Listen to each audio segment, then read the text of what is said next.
Saludos a todos y bienvenidos. Completamos esta primera parte de conceptos básicos de normativa, certificación energética y código técnico, pues con la última parte de nuestro recorrido, es decir, cómo el código técnico se termina relacionando con la escala de certificación energética. Lo primero que vamos a comentar es cómo se forma la escala de certificación energética. Y yo creo que esto es interesante sobre todo para que entendamos que seríamos capaces casi de establecer cuál es la letra dentro de la escala sin necesidad casi de hacer el cálculo. Y me vais a entender después de terminar este apartado.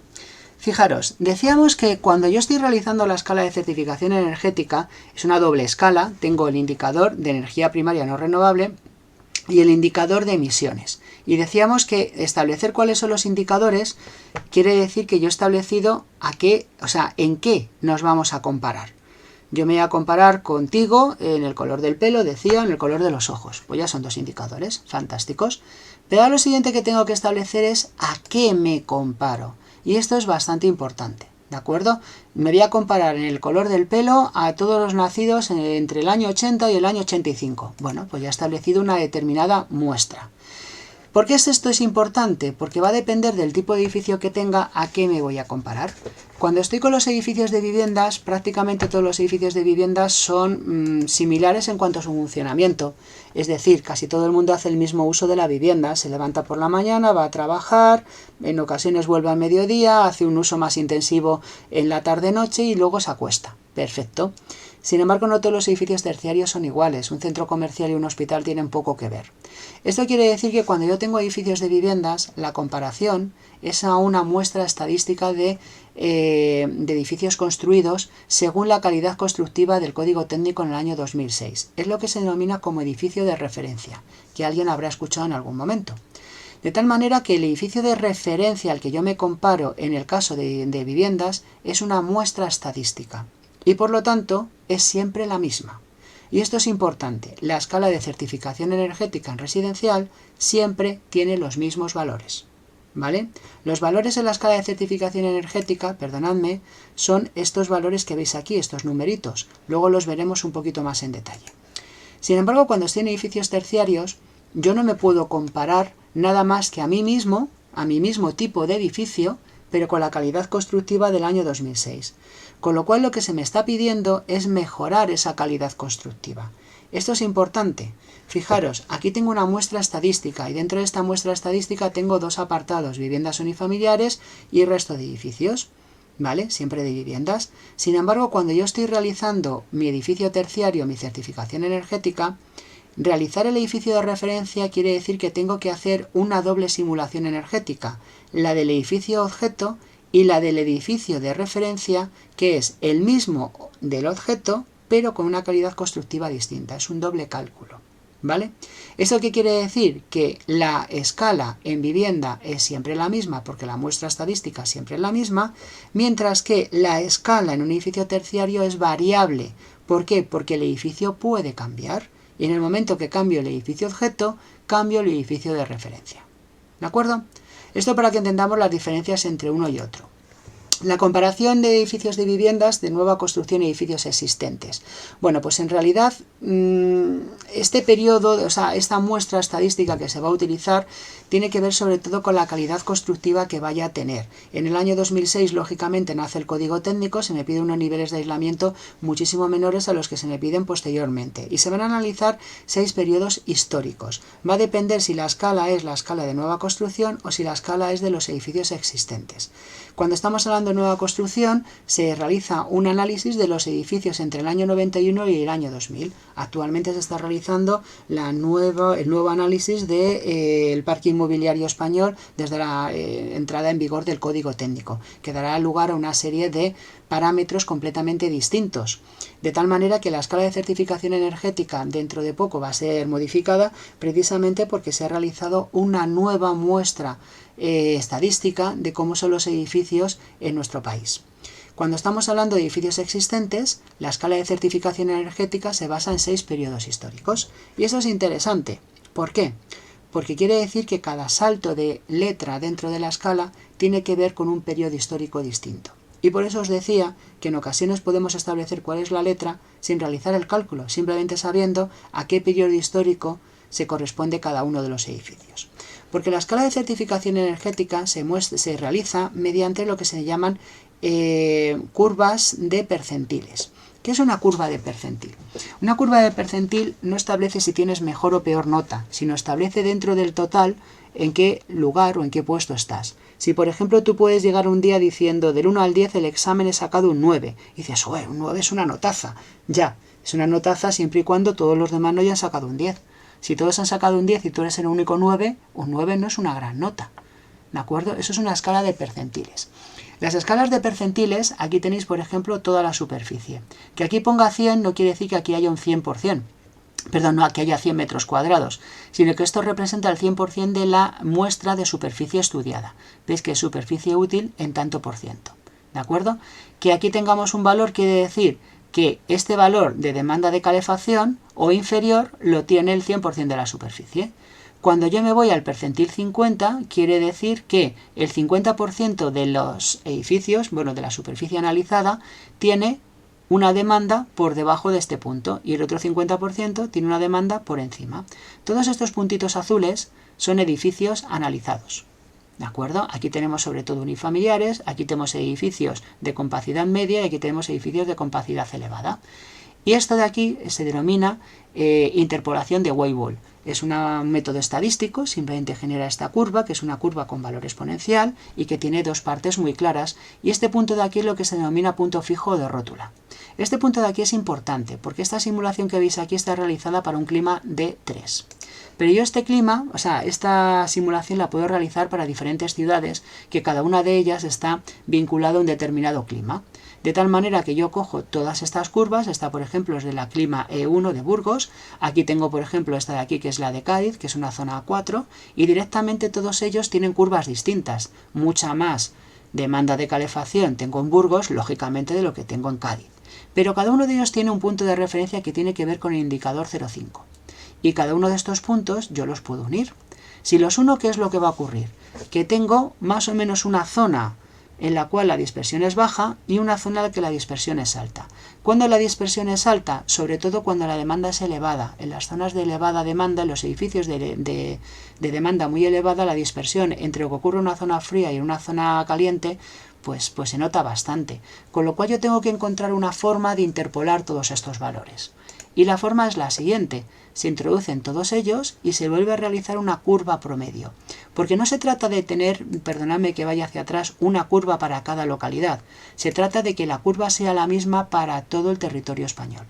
Con lo cual se mantiene este percentil de 0,5, pero la nueva curva veis que ya no tiene que ver con el indicador 1, sino con el indicador 1,1. Se desplaza ligeramente a la derecha precisamente para absorber toda esta dispersión que se produce en el lado de demandas más elevadas. ¿De acuerdo? Pues este punto de aquí es el indicador de referencia. ¿De acuerdo? Y es esta formulita que hasta se establece la normativa de que el indicador C1 es igual a 1,1. Os lo acabo de explicar un poco qué es lo que significa.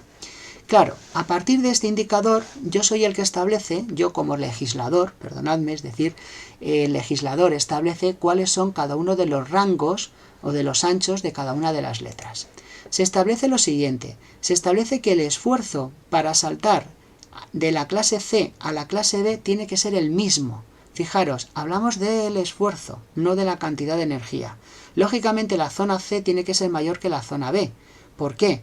Porque si yo divido la zona C entre la zona D tiene que ser igual a 0,7. ¿Os acordáis cuando os decía que aproximadamente el salto en energía entre una letra y la otra era de un 30%? Eso es lo que quiere decir. Lo que quiere decir es un 30% de la letra anterior. Lógicamente me va a costar más saltar a la C porque la D es más ancha y por lo tanto el 30% es mayor que saltar un 30% desde la C hasta la B, hasta el final de la B, porque la C tiene un rango menor. No sé si esto lo he explicado bien. Es decir, que al final el esfuerzo es el mismo, a pesar de que la cantidad bruta de energía que tengo que reducir sea mayor o menor en función de dónde venga, de una escala o de un rango de escala muchísimo mayor o de uno menor. Entonces, el esfuerzo para saltar a la C y saltar a la B tiene que ser el mismo. Que el indicador de referencia esté aquí en el 1,1 tiene una connotación bastante interesante, y es que simplemente cumpliendo el código técnico del año 2006, mi edificio ya tenía una calificación energética D. Solamente, fijaros aquí arriba, el 5% de los peores edificios tenían una E. Esto digamos que responde a un karma que se repetía mucho al salir el código técnico de si solo con cumplir la normativa ya tienes una D. Bueno, estadísticamente era lo más razonable, es decir, estadísticamente cumpliendo el código técnico, todos los edificios, un 50% de los edificios, perdón, un 45% de los edificios estaba en zona D y un 5% en zona E. Y solamente los que tenían algún tipo de mejora saltaban a C o B. Que esté en el 1,1 decía que tiene un interés especial, porque quiere decir que estás muy cerquita de saltar una C. A poquito que te esforzaras en el edificio y fueras un poquito por encima del código técnico del 2006, tenías una C. ¿Vale? Y luego, ¿a quién se guardaba o para quién se guardaba el grado A, la escala A? Para aquellos edificios que hacían un esfuerzo adicional extraordinario por encima de lo que se esperaba, es decir, por encima de la letra B. Esto en el año 2006 se consideraba un esfuerzo adicional importante. Sin embargo, actualmente se considera que es el edificio tipo, prácticamente todos los edificios en la península están en una calificación B alta o A, simplemente cumpliendo la normativa. Aquí tenéis los saltos que se producen entre cada una de las escalas. Y esto nos lleva a poder diferenciar la escala, esta curva que veis aquí es la escala de los edificios nuevos y esta es la escala de los edificios existentes. ¿De acuerdo? Si este es el punto de rótula en el 1,1 de la escala de edificios nuevos, ¿dónde se sitúa el punto de rótula en la escala, el 50% del percentil, en la escala de los edificios existentes? Aproximadamente a la calidad constructiva con la NBFT 79. De tal manera que esto me permite diferenciar periodos históricos. Si aquí estamos en el 2006 y aquí estamos en el año 79-80, los saltos que se están produciendo generalmente corresponden con lo que la normativa obliga en cada momento. Porque más que nos pese, o mal que nos pese, perdón, generalmente construimos los edificios para cumplir normativa. Hay casos específicos y generalmente también esporádicos. Lo normal es que el edificio cumpla estrictamente o someramente lo que la normativa les está exigiendo. Aquí tenemos un poco cómo es el panorama constructivo en nuestro país. Hay diferentes grupos y estos son los periodos históricos que se analizan. Los anteriores al año 1900, lo que tenemos en los periodos entre las diferentes guerras, ¿de acuerdo? Guerra Civil Española, Primera y Segunda Guerra Mundial, etcétera, perdón, Segunda Guerra Mundial, y luego después de destruir más que construir en este periodo, tenemos la inmigración del campo a la ciudad, ¿de acuerdo? Que se produce en la inmigración del campo a la ciudad, vuelve todo el mundo a las grandes ciudades, que principalmente es donde hay trabajo. Surge una gran época de construcción, principalmente alrededor de las grandes ciudades, lo que se conocen como ciudades dormitorios, con unas tipologías bastante recurrentes, da igual en qué parte de España estemos hablando. Se trata de construir vivienda de una forma rápida, eficiente, si se me permite también barata, pero dentro de una determinada calidad. Aquí tenemos la parte de crecimiento económico, el famoso baby boom. Toda esta gente necesita posteriormente también un alojamiento, da lugar a otro repunte en la construcción en los años 80, etcétera. Y luego ya a partir del año 80, que es cuando entra la CT79, primera normativa realmente importante en materia de aislamiento térmico de los edificios, es la primera que obliga a tener una capa de aislamiento dentro de la envolvente, es la primera que, por ejemplo, empieza a tener en cuenta cuál es el aislamiento que producen las ventanas, etcétera. De aquí ya vamos al año 2006, cuando entra el código técnico, y en el año 2008 viene la crisis de la construcción, con lo cual el código técnico, nada más estrenarse, prácticamente se estrella. ¿De acuerdo? Porque tiene un bajón de construcción importante y realmente empieza a aplicarse el código técnico como tal, pues ya a partir de los años 2011, 2012 en adelante. Ahora, por ejemplo, estamos viviendo otro repunte de la construcción y el código técnico ya es una normativa muy instaurada. Si analizamos un poco qué se construye en cada uno de estos periodos, pues fijaros, en el año 1900 o anteriores, sobre todo lo que vemos son edificios en los cuales la envolvente, la hoja de la fachada, es un todo. Tiene las condiciones térmicas, las acústicas, las estructurales, todos los huecos son pequeños, alargados, no se quiere abrir grandes huecos porque se cree que el muro puede caerse, con un cierto conocimiento de causa, parece razonable. Sin embargo, cuando vamos entre el 1900 y el 1960, el edificio empieza a utilizar otros materiales, empieza a especializarse y hay capas de acabados exteriores, capas interiores, se empieza a utilizar el ladrillo como un material de construcción, ya no solamente la piedra. Las carpinterías siguen siendo de maderas, bastante permeables, vidrios monolíticos sin cámara.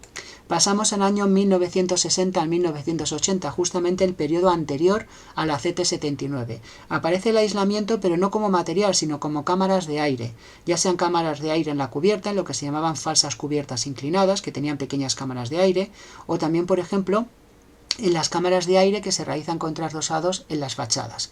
Aparecen las carpinterías metálicas, ya no de madera, son carpinterías metálicas sin roturas de puente térmico y se mantienen todavía los vidrios monolíticos.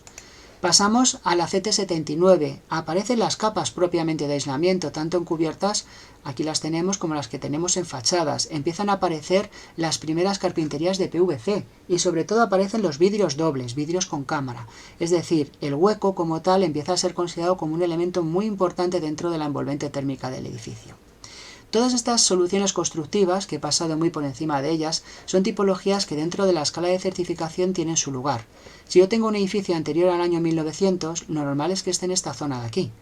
Si esta es la CT79, quiere decir que todo lo que sea antes del año 80, lo normal es que esté aquí, mientras que cuando yo cumplo la CT79 estoy en esta zona. Fijaros, el mejor de los edificios existentes es equivalente al peor de los edificios del código técnico, y tiene una cierta razón de ser, porque tiene que haber una continuidad normativa entre lo que ocurría en la CT79 y lo que ocurre con un edificio nuevo. De tal manera que el edificio nuevo se sitúa en esta zona y el edificio existente con la CT79 en esta otra. ¿Qué es lo esperable si alguien me dice que yo tengo un edificio anterior al año 60, que se sitúa en esta zona F, y si consume electricidad o además tiene muros de carga en lugar de muros con una cámara de aire, pues es fácil que vaya a una zona G? Si me hablan de un edificio que cumple la CT79, a poco que no consuma mucha electricidad y tenga, por ejemplo, caldera de gas natural, pues va a tener una E, y es lo razonable. Aquí tenéis, por ejemplo, un proyecto europeo en el que tuvimos la suerte de participar, que sea el proyecto EPIU, en la localidad madrileña de Getafe, en la cual se analizaban tipologías constructivas entre los años 60 y 80, y lo razonable es que estuvieran en la letra F tirando en todo caso una letra E, con algún caso esporádico de letra G.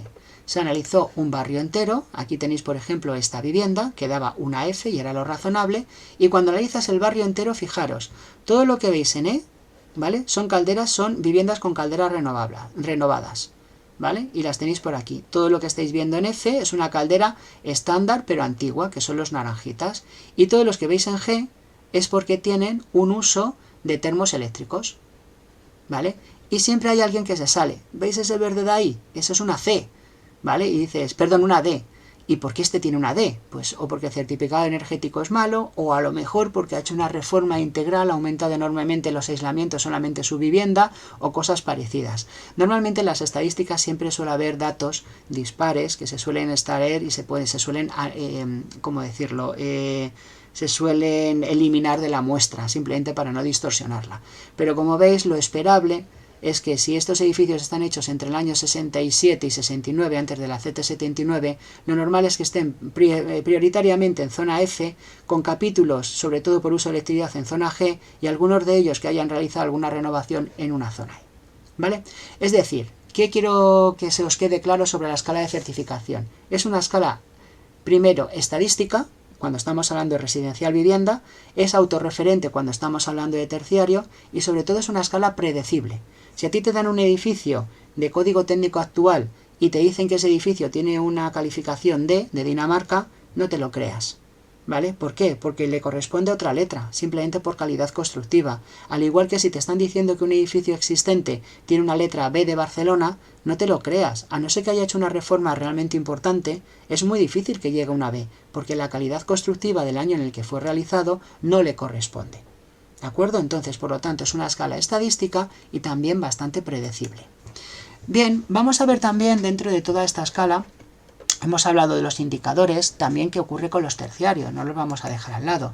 Decíamos que un edificio terciario se diferencia en la simulación energética, en los resultados, en tres partes: una distinta escala de certificación, diferentes perfiles de uso, ¿vale? Y también en que se incorporan los sistemas de iluminación. Y hablábamos también que tenemos que diferenciar entre la escala que tenemos para edificios pequeños y medianos terciarios y las simulaciones para grandes terciarios.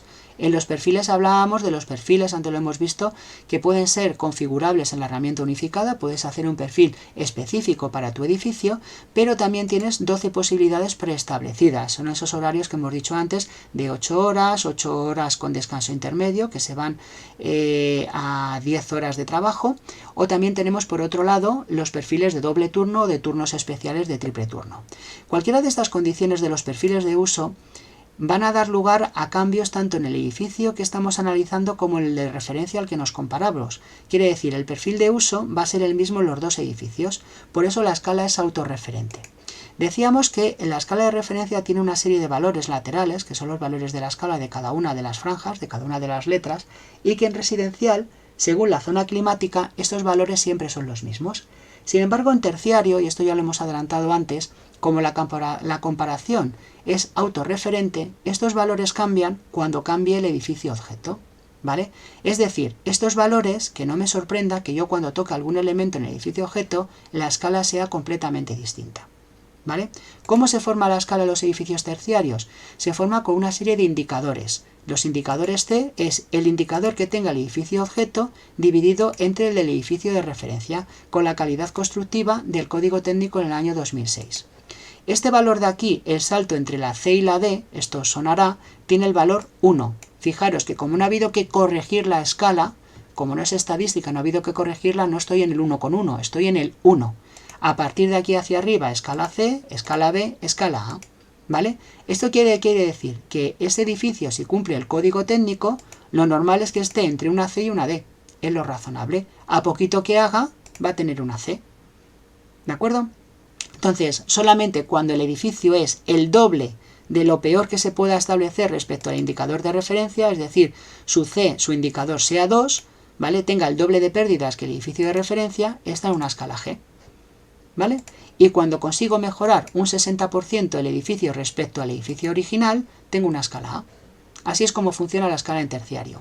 Y todos estos valores constructivos del código técnico en el año 2006, ¿dónde los puedo encontrar? Pues dentro, cuando instaléis el programa de herramienta unificada, LeaderCalendar de Hull, dentro de la carpeta Programas, Código Técnico 2019, Librería y Tablas, para cada una de las zonas climáticas, tenéis cuáles son los valores de la envolvente técnica que se van a utilizar. ¿De acuerdo? Con esto cierro el apartado de la escala de certificación energética. Espero que se haya entendido sus características tanto para edificio residencial como para edificio terciario. Nos quedan 2 o 3 pequeños apuntes y ya terminamos con esta serie de ponencias. El primero de ellos tiene que ver con los informes de mejoras. Me dice el Real Decreto de Certificación Energética que en los edificios existentes y también los edificios nuevos, aunque realmente simplemente se puede justificar diciendo que no existen mejoras posibles, ¿vale? Pero sobre todo en los edificios existentes se tiene que indicar qué mejoras se podrían implementar, pero que esas mejoras siempre tienen que tener, digamos, una rentabilidad, ¿vale? Esas mejoras no puede ser, me voy a gastar una enorme cantidad de dinero y voy a convertir esto en un proyecto de investigación, como decía en otra ponencia de I+D, y gracias a eso lo hago renovable. No, se trata de mejoras rentables, mejoras que se puedan transmitir al usuario de tal manera que le digan, si usted invierte esta cantidad de dinero, no se preocupe que la va a recuperar, ¿vale? Pasará un periodo de tiempo, va a tener que tener usted paciencia, resiliencia, como se dice últimamente, pero las puede mejorar. Entonces, el registro es algo obligatorio. Es algo obligatorio en el certificado energético. No es obligatorio que el técnico registre el certificado. El registro es obligatorio para aquel que compra, aquel que vende o alquila un inmueble, pero no para el técnico que está realizando el certificado. Esto yo se lo transmito muchísimo a los propietarios. Otra cosa es que el propietario te pague la tramitación o que tú consideres asumido en el precio la tramitación del certificado, pero la responsabilidad de tener registrado el certificado no es del técnico, es de el promotor o el propietario. De tal manera que tú tienes un plazo. El plazo es que desde que emites el certificado energético hay un mes. Esto también lo suelo recalcar cada vez que yo mando el certificado para que lo registre el promotor, le digo, ojo que tienes un mes y 3 meses desde la visita. Yo realizo una visita o reviso una documentación y emito un certificado, desde el momento que yo digo que he revisado la documentación son 3 meses, desde el momento que yo digo que lo he emitido, es un mes para el registro. ¿De acuerdo? El registro se realiza en los diferentes departamentos habilitados al efecto por las comunidades autónomas. Y en el registro te van a pedir dos cosas: el documento PDF firmado y, por otro lado, el documento XML. Actualmente se están mudando todos los sistemas de documentos XML 2.0 a documentos 3.0, que permite sobre todo una mayor, es la versión simplemente de XML, permite una mejor, más rápida lectura de nodos y sobre todo implementar muchísima más documentación, ¿vale? En ese registro no solamente vas a tener que aportar el certificado energético, sino que también el informe de mejoras. Y estas mejoras tienen que estar, como hemos dicho antes, dentro de la rentabilidad. ¿Qué es la rentabilidad? La rentabilidad tiene que ver, como seguramente podéis suponer, con el ahorro de energía que supone en relación al coste que tiene esa medida. De tal manera que, si yo por ejemplo hago esta gráfica, esto es un Excel que nosotros tenemos para ver amortizaciones, fijaros, yo aquí tengo un edificio, que es el edificio sin intervenir, edificio actual, en rojo. En este edificio yo directamente no realizo ninguna medida de mejora. Año tras año, en horizontal, yo voy consumiendo cada vez más que consumiendo, yo voy gastando más dinero en el consumo energético y lo voy acumulando, de tal manera que este es mi edificio en rojo.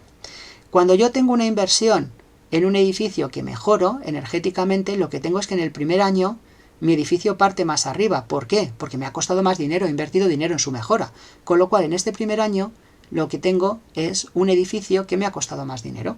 Sin embargo, como va consumiendo menos año tras año, llega un momento en el que la curva roja y la verde se cruzan. Este punto es el punto de amortización. El punto de amortización es en el que lo que yo he invertido al inicio ya lo he amortizado, me lo he reducido en la factura energética. Y a partir de este punto le estoy ganando dinero al edificio. El periodo de retorno es el periodo en el cual yo establezco que esa medida ha dejado de ser útil. Por ejemplo, cuando estamos hablando de equipos, sistemas, una caldera, una bomba de calor, se suele establecer en torno a los 15 años, ¿de acuerdo? Fotovoltaica en torno a los 20-25. A partir de ese momento tienes que cambiar la caldera, el equipo, los paneles fotovoltaicos, lo que sea. En medidas pasivas, aislamiento, se suelen establecer 50 años de vida útil del edificio. Si yo, por ejemplo, tengo aquí un periodo de retorno de 30 años, la diferencia entre la curva roja y la verde es la cantidad de dinero que he ganado. Fijaros, aquí estoy a una ganancia cero, aquí tengo ganancia. ¿Por qué? Porque la curva verde está por debajo de la roja. ¿Qué es lo que nos dice el Real Decreto de Certificación Energética? Que las medidas que yo implemente tienen que tener un retorno positivo. De tal manera que tengo que por lo menos haber sido capaz de amortizar el dinero invertido. No me interesan aquellas medidas que no tengan un coste óptimo. El coste óptimo quiere decir que recupero la inversión. O lo que es lo mismo, y volviendo a una diapositiva que ya seguro que conocéis, si este es mi edificio actual, yo tengo que intentar llevarle a este punto, o como poco a este punto, siempre mejora la zona verde que la naranja. ¿De acuerdo? Lo que no me interesa desde el punto de vista de coste óptimo es la zona azul. Aquí estoy invirtiendo mucho dinero y no soy capaz de rentabilizarlo. ¿Vale? Bueno, nos queda nada más que la parte de cómo introducimos estas mejoras en la herramienta unificada LeaderCalendar. El informe de mejoras no lo hace de forma directa a Joule, sino que lo tenemos que hacer de manera indirecta. Lo veremos con uno de los ejemplos. Lo que vamos a hacer es generar un edificio objeto que nos va a producir un archivo XML, y a través de una herramienta gratuita del Torroja, el visor XML, que tiene este aspecto, incorporaremos directamente aquí las medidas de mejora y añadiremos un edificio mejorado. Ya está, vale, esto no me va a parar mucho ahora mismo, lo veremos en un ejercicio, y lo que realizará directamente el sistema es una comparativa de qué es lo que estaba ocurriendo en el edificio antes y qué es lo que está ocurriendo ahora, y nos dará este cuadro en el cual yo tengo un valor inicial y un valor de ahorro. Me dará un porcentaje y un valor neto, y esto es lo que yo le podré ofrecer al propietario como informe de mejoras. Y lo que tenemos que intentar siempre, lógicamente, a cada una de las mejoras le tendremos que dar un coste económico de implantación y nos dirá un porcentaje de mejora de consumo energético. Lo veremos como un ejemplo que creo que es la mejor forma, pero que se nos quede un poco la idea de que la herramienta unificada de forma directa no nos va a generar el informe de mejoras como hace por ejemplo C3X, sino que tendremos que ese mismo archivo de cálculo hacer otro en paralelo y utilizar un programa para unificarlos. ¿De acuerdo? No hay ningún problema. Y por último, hacer un apunte a la simulación energética en cuanto a la relación entre el código técnico y la certificación. Habéis visto que hay zonas en común y otras que no tanto. que las reglas de funcionamiento, las reglas del juego las establece directamente el documento que ya conocemos de condiciones técnicas para los procedimientos de evaluación energética. Principalmente hay dos variantes, o sea, dos grandes discrepancias entre un sistema y el otro. El código técnico obliga al cálculo horario, ¿vale? Es decir, el código técnico te dice que la simulación energética se tiene que hacer hora a hora y además se tiene que hacer con acoplamiento térmico entre los espacios, ¿vale? Esto no lo hacen los programas simplificados. Por eso los programas simplificados pueden realizar certificación energética, pero no pueden realizar informes de cumplimiento del HE. Alguien me dirá, C3X sí que lo hace. Bueno, C3X lo hace mediante un programa de Saint-Gobain, que es un programa externo, que tú tienes que cargar. No está dentro del programa C3X. Es un plugin, por decirlo de alguna manera, que tú cargas, pero no está dentro del programa oficial. De manera oficial, C3X solamente hace certificación energética. Sin embargo, Joule, o por ejemplo todos los programas que cargan datos en Energy Plus, como Zipe, como Saint-Gobain Save, o como por ejemplo TEDCON, sí que realizan cálculos horarios y con acoplamiento térmico, con lo cual son capaces de ofrecerte tanto los informes de cumplimiento del código técnico como la certificación energética. Como una cosa está aislada con otra, por eso yo siempre recomiendo utilizar programas simplificados para cosas muy sencillitas, una vivienda o algo muy pequeño, pero en cuanto nos metemos en edificios nuevos o cosas más complejas, utilizar directamente un programa que al mismo tiempo te está verificando el código técnico y te está también dando informes relacionados con la certificación energética. Además, como son dos documentos completamente distintos, fijaros, el documento de la certificación energética tiene un formato único, es el mismo para todos los programas. Sin embargo, los documentos de valoración normativa, de cumplimiento del HE, no tienen un formato único y cada programa realiza los informes como considera oportuno. En el caso de la herramienta unificada de Joule, sí que os vais a encontrar con que el formato de la validación normativa es muy parecido al de la certificación energética. Sin embargo, en otros programas tiene un aspecto completamente distinto. Vale, simplemente comentaros que aquí tenéis qué elementos incluye la validación normativa en la herramienta unificada y cuál es la certificación energética. El modelo de certificación energética en breve va a cambiar, de tal manera que lo que se va a intentar, veis que hay muchísimos más datos en la validación normativa que en la certificación energética. Se va a intentar que el modelo de certificación energética contenga la mayor cantidad de datos posibles, para de esa manera poder fiscalizarlos, controlarlos desde el punto de vista de los diferentes registros. ¿Y hacia dónde vamos con la escala de certificación, que me habéis oído en varias ocasiones que va a cambiar? Pues bueno, básicamente el objetivo a 2030 son edificios de consumo nulo. Fijaros que ahora mismo estamos en la fase de los edificios de consumo casi nulo, pero no completamente nulo. Entonces, ¿qué es lo que se intenta? Lo que se intenta son dos cosas. Primero, homogeneizar los sistemas de cálculo en toda Europa, de tal manera que los sistemas de cálculo tiendan a emplear este cuadrante que veis, que seguramente no se ve muy grande, no es importante, que son todas las normas UNE que tienen relación con los cálculos energéticos en los edificios. No son pocas las normas UNE que hay relacionadas. Aquí las tenéis todas y de lo que se trata es de que todos utilicemos estos protocolos de cálculo, no cada país uno completamente distinto. Hay muchos países que no calculan en régimen horario y hay otros que sí, lógicamente los datos son completamente distintos. Puede haber diferencias en cuanto a la climatología, incluso en cuanto a los patrones de consumo, pero no en cuanto a las reglas de cálculo. Lo segundo es que todos los países tengamos una escala unificada. Por ejemplo, Alemania no tenía saltos de clases, lo que tenía era una especie como de indicador de volumen continuo en la cual tú tenías una flecha y estabas más a la derecha o más a la izquierda.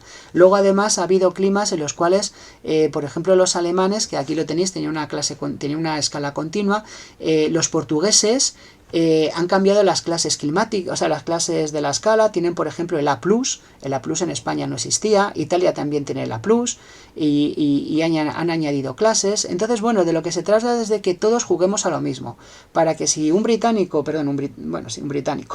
están fuera de la Unión Europea, pero también están con la escala de certificación, un francés viene a comprar un piso a España, entienda que la escala significa lo mismo que en su país. ¿Vale? Estará sometida a climas distintos, tendrá algún elemento distinto, pero los patrones de funcionamiento y lo que significa de cara al comprador es exactamente lo mismo. Porque, ¿cuál es la finalidad de la escala de certificación? Informar al comprador de ese inmueble de lo que le va a costar mantenerlo. Tú cuando te compras un aparato eléctrico, por ejemplo una lavadora, y te dice que tiene clase A y hay otra de clase B, tú intuyes que la de clase A es más eficiente y va a consumir menos energía. Con lo cual, que eso sea lo que tú recibas de información con la escala de certificaciones si eres comprador de una vivienda. Y esas escalas, para que esa información sea la misma dentro de toda la Unión Europea, esas escalas tienen que ser iguales. ¿Qué se va a hacer? Se va a situar en la clase A el edificio de consumo nulo, es decir, el 0. No va a haber escala plus, ¿de acuerdo? Los países que tienen escala plus la van a tener que eliminar. Entonces lo que vamos a tener es que los edificios de consumo nulo van a estar aquí, y de aquí hacia abajo se van a situar los demás. Como ahora mismo los edificios de consumo casi nulo, muchos de ellos se sitúan en la escala A, esto va a hacer que todo se mueva hacia la derecha. Básicamente una escala A va a corresponder a una C alta, una B baja, aproximadamente. Entonces vamos a desplazar, vamos a reescalar todo. Alguien dirá, ¡qué barbaridad! Bueno, no es tanta barbaridad, ya ha ocurrido y a lo mejor no nos hemos dado cuenta. Los aparatos de aire acondicionado comenzaron las escalas en una A. Fijaros, los edificios, cuando sale la normativa, empiezan en una D y han ido evolucionando. Bueno, pues lo que les ocurrió a los aparatos de aire acondicionado es que empezaron en una A. Y luego empezaron con la A+, A++, A++, A++++++++. Ya tenían 4 mases. Llegó un momento en que alguien dijo, hombre, esto no tiene sentido. Y se reescaló todo hacia atrás. De tal manera que un A++ pasó a ser una A. Claro, al principio chocaba bastante, la escala era distinta, la etiqueta era distinta. Y alguien decía, Dios mío, me estoy llevando un aparato C. Ya, pero un aparato C de la nueva escala, ¿vale? Que es equivalente a una A++ de la antigua escala. Esto al principio había que explicarlo. Ya ha pasado un periodo de 5 o 6 años y ya no hay que explicarlo. ¿De acuerdo? Porque todos los aparatos que tienes para comprar dentro de la misma sala, todos tienen el etiquetado nuevo. Entonces esto al principio costará, pero poco a poco los patrones van cambiando y no va a haber mucho problema. Bueno, pues con esto he terminado. Yo creo que ha sido un repaso quizás excesivamente largo, me disculpo por ello, pero de toda la normativa y de todo lo que vamos a aplicar. A partir de ahora, ¿qué vamos a hacer? Ejemplos. Vamos a ver cómo funciona la herramienta unificada y cómo ese cumplimiento normativo y esa escala de certificación energética y esos informes somos capaces de poder contar con ellos a partir de la simulación energética que realicemos con Joule. Así que con esto me despido en este primer bloque y nos vemos en las siguientes ponencias. Hasta pronto.